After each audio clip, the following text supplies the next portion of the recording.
1950, North Korean Communist forces with Soviet and Chinese support surge into South Korea.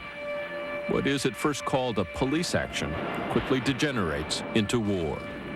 And it was felt that the battleships, Wisconsin and the other battleships, would be able to interdict enemy supplies heading down the Korean railroad network, as well as interrupt the flow of supplies going along the roads, which are also quite near the coast, and that the battleships, Wisconsin and the others, could provide gunfire support for the troops on shore.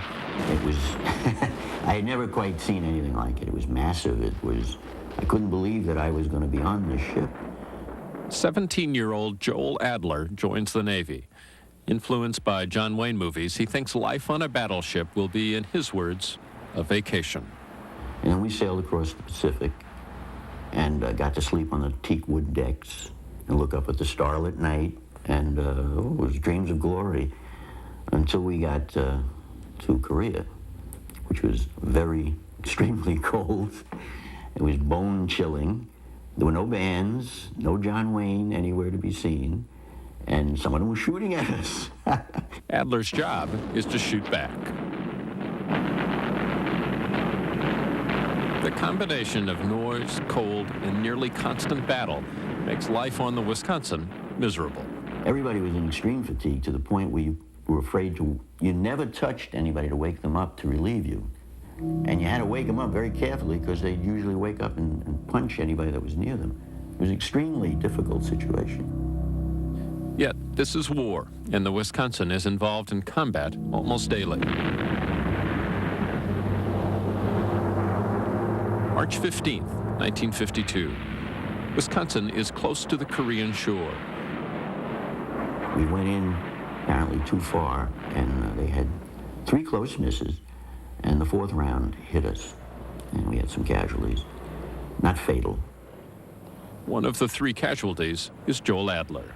I had said we're going to take a hit, and I tried to release the belt that I was strapped with and couldn't. And at that point, it hit below me, about 50 feet down on the deck where the gun mounts were, and spritzed shrapnel pieces all over. The gun captain himself, from my knowledge, it landed between his feet, and he was completely peppered with this, and I had gotten it in the eye. Adler's injuries turn out to be minor, and he returns to duty quickly.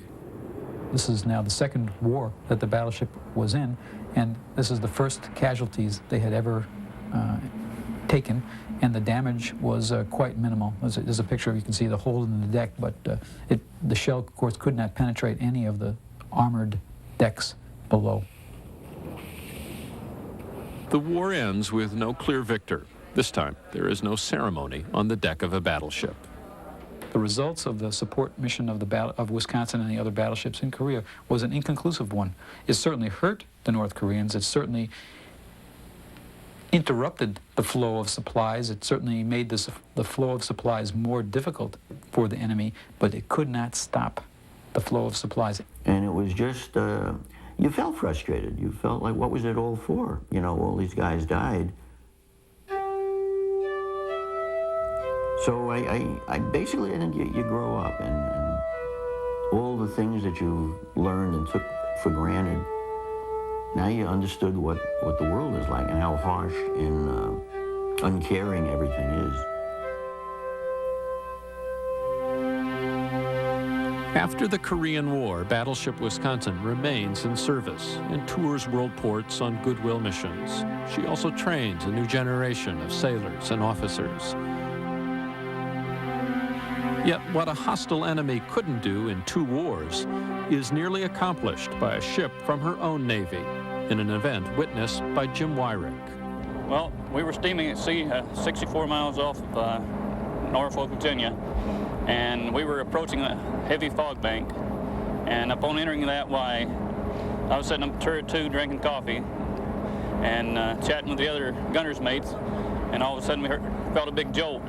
Just like he took a big chunk and peeled it around to the starboard side, and destroyer Eden, we went almost completely through it. The destroyer Eaton is nearly sunk. Badly damaged, the Wisconsin limps back to port, Immediately, the Navy starts to repair the Wisconsin using parts from the unfinished battleship Kentucky. The front end of that ship was removed from the battleship Kentucky, which was never going to be finished, and placed, riveted and put onto the battleship Wisconsin, which makes the battleship Wisconsin, I think, 11 inches longer than the other Iowa-class battleship. So not only is the Wisconsin the last battleship, it's the biggest battleship. But such distinction could not save the Wisconsin or her sisters. This was peacetime, and by 1958, all